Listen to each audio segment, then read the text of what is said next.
सबैजनालाई म के भन्न चाहन्छु भने चाहे केटा हो चाहे केटी हो कसैको पनि मनसँग खेल्नु हुँदैन होइन। कसैको पनि मनसँग मान्छेहरू हुन्छ सिरियसली हुन्छ, मान्छेहरू इमोसनल हुन्छ होइन। जुन घटना यो भाइसँग घटिरहेको छ होइन, यो भाइसँग अब XYZ केटीको नाम चाहिँ हामी भन्दैन होइन, म भन्दैन होइन। भाइको हालत यस्तो, भाइको हालत चाहिँ यस्तो गरिदिएको छ कि यस्तो खतम गरिदिएको छ कि होइन। अब सायद म उसँग सम्पर्क नभएकै मेरो लगभग 1 महिना जति भएको थियो होला है, उसँग सम्पर्क नभएको मेरो 1 महिना जति नै सम्पर्क कल कन्ट्याक्ट त हुँदै फोनै उठाउँथेन क्या। अब 20-21 दिन भइरहेको थियो लगभग उसँग मेरो भेटै भएको थिएन। अनि म यता उसको बस्नु चाहिँ घरमा बस्न चाहिँ होइन, त्यही काम गर्छ निकै बस्छ। अनि त्यसपछि चाहिँ म आज धेरैचोटि भेट्न पनि आएँ, उसलाई चाहिँ म भेट्न पनि आएको हो।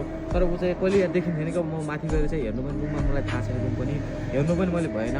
तर आज मैले यसो गर्दाखेरि चाहिँ ढोकामै बसिरहेको रहेछ कि भाइ चाहिँ ढोकामै बसिरहेको रहेछ। अनि के भयो भनेर सोद्धाखेरि चाहिँ त्यो मैले अघिल्लो भिडियोमा तपाईँले देख्न सक्नुभयो होला चाहिँ के भएको रहेछ भनेर चाहिँ। बट कुनै पनि केटा हो या केटी हो यसरी चाहिँ अरूको इमोसनलबाट चाहिँ खेलबाड चाहिँ नगर्नु होला कि। बिचरा ऊ कति सिरियस भएर कोसँग उसले लभको अपेक्षा मागिरहेको थियो होइन। बट उसले पनि यसरी लभ चाहिँ गर्नु नपर्ने थियो होला होइन। बट उसलाई अब टिकटकमा देख्यो होइन, टिकटकमा देखेर चाहिँ तिमीको कस्तो राम्रो यताउति भनेर चाहिँ कुराहरू मैले सबै बुझेँ, कुराहरू चाहिँ उसले मलाई सेयर गर्यो होइन।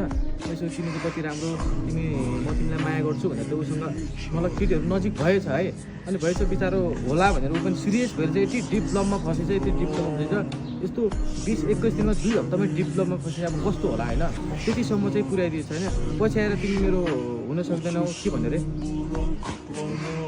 भन न अनि जोडले,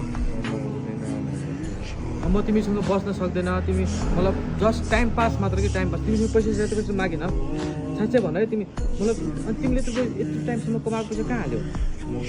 एउटा मोबाइलले हुन्छ तिम्रो 15,000 तिमी तलब छ। अनि त्यो मोबाइल कस्तो 1 महिना त होइन, तिमीले पहिलादेखि नै तिमीसँग मोबाइलको लागि तिमीले राखिरहेको थियो, मलाई थाहा छ।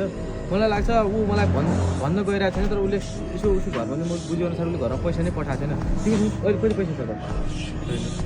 छैन होइन। उसँग पैसा पनि 0 पैसा छ कि, उसँग पैसै छैन। उसको मतलब यो हो कि अब सायद कसैले माग्या होला नमाग्या होला आफ्नो ठाउँमा होला होइन। बट यसरी मन माथि भए पनि खेलबाड चाहिँ नगरिदिनु होला कि प्लिज के। अब अरूसँग भन्दा कसैसँग त्यस्तो, वास्तवमा कसैसँग त्यस्तो नगर्नु होला। त्यो पनि खासमा दिपक भाइसँग चाहिँ कुनै ऊ आफै पनि एकदम पहिलेदेखि नै ऊ मान्छे एकदम ऊ भयो, लोयल बसेको माया गरेपछि होइन खतरा गर्छु नबुझेन। अब अरू केटा जस्तै अब ऊ चाहिँ अब लोयल बस्यो भनेर उसले लोयल बस्यो भन्दा मात्र हुँदैन नि त। अब अरू केटीले त उसलाई लोयल मानेन, उसलाई लोयल नमाने। त्यही भएर भाइ केटीको पछि नलाग्यो, तिम्रो बिहे म गराइदिन्छु कि। त्यसरी केटीसँग आज बोल्ने बरु अब त्यो केटीसँग बोल्ने बित्तिकै डाइरेक्ट तिमी भुलिदिने अनि त्यसरी अनि त्यो फोनै नउठाउँदिने, कहिले के छु भन्दिने बाना।